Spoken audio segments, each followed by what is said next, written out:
Hi students. So this is just a short video to explain we just had our continuous assessment 1 and the question that you have seen here and you tried to solve. This is just a short video to explain how you should have solved that and so that you can give a rethought on what you did and how should we approach a problem. Now I heard from many students that the problem statement itself was a bit confusing to many of them, and the point of this course, as I said in the very first class, is to relate physical, real life sciences related questions to mathematics.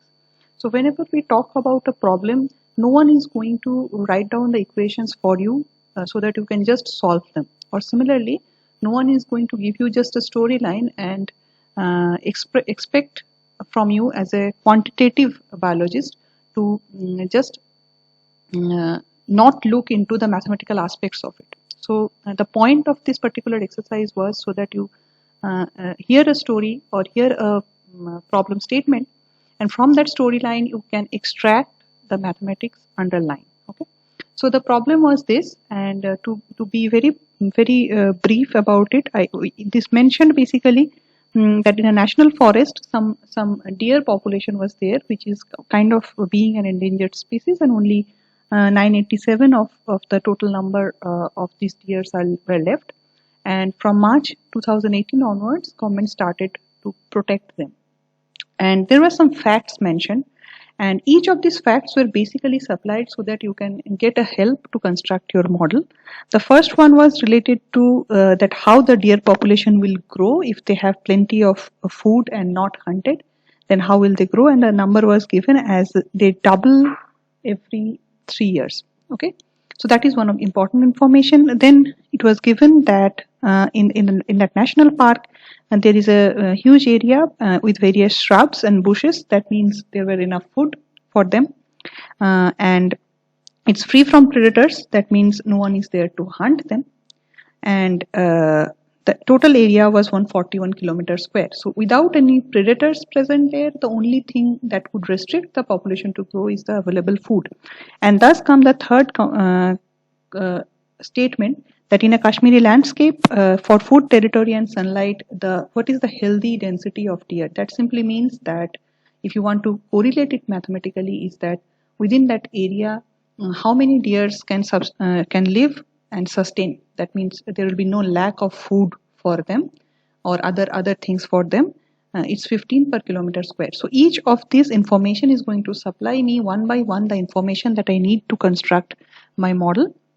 These were the question asked. The first one was about the dependent and independent variables along with identifying parameters for the logistic model. Okay.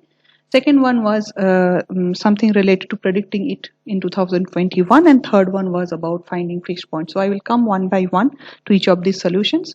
The first one, let us just think about it, logistic model and the variables. So just to quickly remind ourselves, as we discussed in the class, independent variable is generally t in our case, that is the time. And here also we see that the deer population is changing with time. So the independent variable must be t. That is the time. Okay. The dependent variable here is the only variable that we can think is changing with time is the deer population. You can call it x, n, whatever your variable you think suitable. That is your dependent variable that signifies the deer population. Okay. So that is the dependent variable.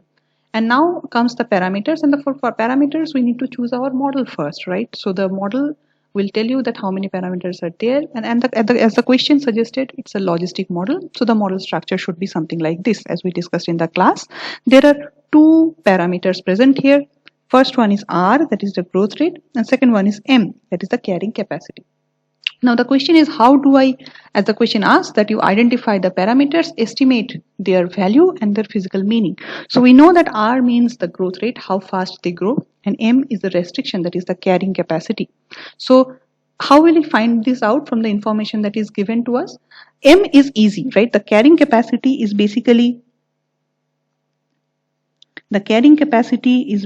nothing but to be estimated from the fact that the deers were living in a certain area which is constrained, and the number of there is a healthy restriction about how many deers can live in that area. So you multiply that total area with the number of deers that can live in that area, and you get the total number that you expect the carrying capacity to be.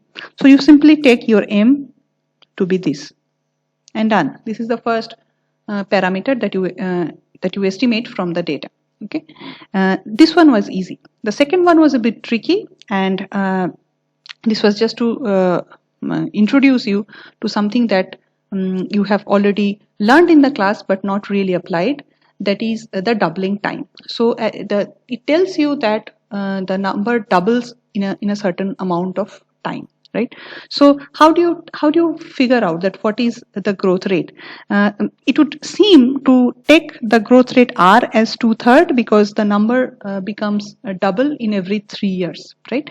But this would not be a correct estimate, I would say. Okay, this is not a correct estimate in this sense that let us take our simple exponential growth model. Okay, dx dt is equal to r times x. Okay, this is the simple exponential model, and if I consider that this r to write in terms of the doubling time, then what do I have? So dx by x is equal to r dt, right? That means x at time t is equal to x0, that is the initial concentration or initial number times r into t. So that is the solution. This simply gives us that x at a certain time divided by x0 is e to the power rt, right? So if you have the time is 3 years, and in that time the xt is basically double, that means twice x0, then what you have here is 2x0 by x0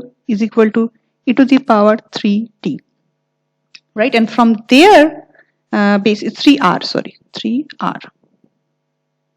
Your t is basically 3. And from there you estimate your r. And if you estimate r from here, it would come out to be log 2 by 3.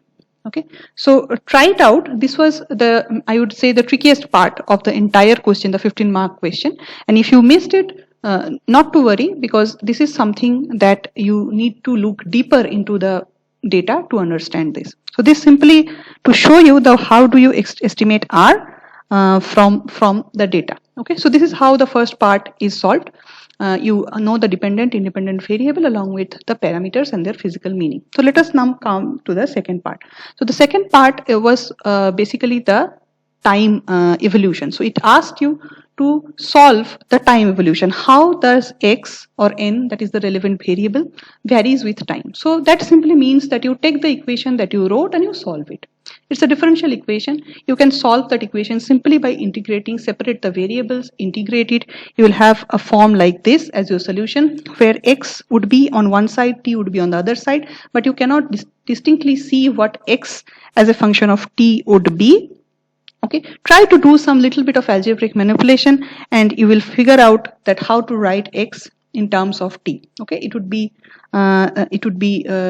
in this way, that you take you have the log solution, then you take its exponential, and then you do a little bit of algebraic manipulation to get what is xt in terms of this time. Okay, so you see that what x is as a function of time, there you must have some exponentials, and it would be in form of fraction. Now you will see that there is a constant sitting in the equation, and for that we need some initial condition or some boundary condition to solve it, and we have it mentioned in our question.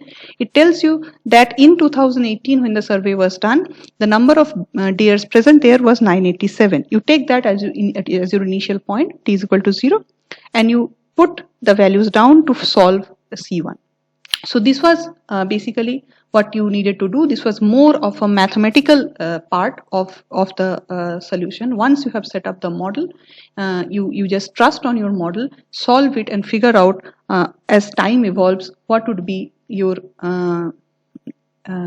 number, that is the variable of concern at different point in time. You solve it and you are through. You see that how xt would be estimated and you can put the value of t to be different to see that how it is after 1 year or 2 year or 3 year or 4 year and so on. Okay, so you just see that it was done in March 2018 and now it is now March 2021. So you take 1 year as your time scale and you figure out your number of deers at that point in time. So this was how you solve the second question. And the third question, for this one, if you could not estimate the parameters in the first, so I already have given you some approximate values of R and K so that you can proceed from 2 directly, okay, to solve the equation. And the third one also needs the parameter values. So I also asked you to take these parameters if you want to solve it through graphical method. This part is maybe more straightforward in terms of the things that we have discussed in the class. So you remember this problem that we have solved in the class. In a similar way, you have to draw that graph step by step. You draw the graph, you mark the points that are here cutting the x-axis. If you see the variable is in this case would be something like number. So everything on the other side of x-axis, the negative values you just discard. You only focus on the positive values of the graph, and you see that it will start from 0, it will rise and it will drop down in your case. And you estimate that which one is stable or unstable by drawing your arrows. Okay, so by drawing your arrows, you estimate which one is going to be stable and which one is unstable. So this is it, guys. This is how you were supposed to solve the problem. Even if you did not follow the graphical method as we discussed the potentials, you could also use potentials to conclude about the fixed points and the stability of it.